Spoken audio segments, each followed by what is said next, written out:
कि जब ये कहते हैं कि अंग्रेजों ने जाति गिनकर पैदा कर दी, तो इसका मतलब जब अंग्रेज पहली बार आए होंगे तो भारत में ऐसे गांव देख रहे होंगे कि ब्राह्मण और शूद्र एक साथ एक थाली में खा रहे होंगे, शादी सबकी अंतरजातीय हो रही होगी, शूद्र बैठ करके पढ़ा रहा होगा, प्रोफेसर होगा गुरुकुल में, और ब्राह्मण चुपचाप बैठा होगा। शूद्र जब जा रहा होगा तो ब्राह्मण उसका दान दक्षिणा दे रहा होगा, जो गटर साफ करने का काम कुछ क्षत्रिय कर रहे होंगे। ऐसा तो भारत में था नहीं। ये इस तरह का मजाक कुछ लोग करते हैं। फिर वो ये कहते हैं कि नहीं नहीं, हम ये नहीं कह रहे कि जाति पैदा कर दी, क्योंकि मनु तो पहले था ना।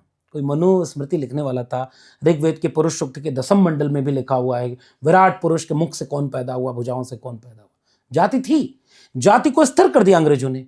तब हमने इस किताब को लिखते हुए ये बताया कि ऐसा कतई नहीं है, जाति स्थिर संरचना ही है। डॉक्टर अंबेडकर उसे कहते हैं क्लोज्ड ग्रुप है, वो बंद संरचना है, उसमें कोई आवाजाही नहीं है। और मुझे वो भी याद आ रहा है कि वो एक एग्जाम्पल देते हैं कि एक ऐसी इमारत है जिसमें मंजिलें तो मंजिलें सीढ़ी नहीं है, सीढ़ी नहीं। तो वो चीज। अब मैं आ रहा हूं कि सीधे मंडल तक। मैं केवल ये कहना चाह रहा हूं कि ये किताब इस देश के उन सारे लोगों को इसलिए भी पढ़नी चाहिए जो जाति या जाति जनगणना का विरोध करते हैं। उन्हें इसको पढ़ते हुए समझ में आएगा कि इसका विरोध करने के तर्क उनके पास कमजोर है।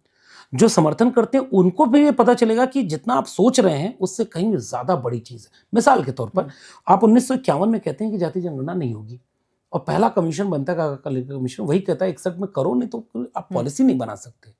और 1980 में मंडल कमीशन आया और वो साफ कहता है कि अगर आपने जाति जनगणना नहीं की तो इस देश के आधी से ज्यादा आबादी के लिए कोई फैसला आप मुनासिब नहीं ले पाएंगे, आपको ये करना पड़ेगा। उसी मंडल की एक सिफारिश को लागू किया गया और कमंडल आ गया रास्ते में।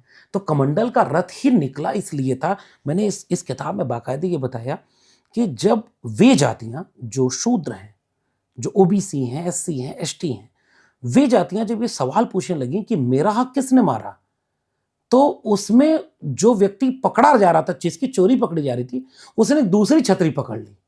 इस छतरी के नीचे सब आ जाओ, हम सब हिंदू भाई भाई, कंधों से ऊंची कभी छाती नहीं होती और धर्म से ऊंची कोई जाति नहीं होती। और अभी भी कहा जाता है, पहलगाम का उदाहरण देके कह रहे हैं कि पहलगाम से ज्यादा और क्या होगा कि जब तुमसे कलमा पढ़वा के तुम्हें मारा गया और तुम्हारे शरीर की बनावट देख के तुमको मारा गया। जाति, ये अक्सर भी बात होती है, जब भी बात होती है बहुसंख्यक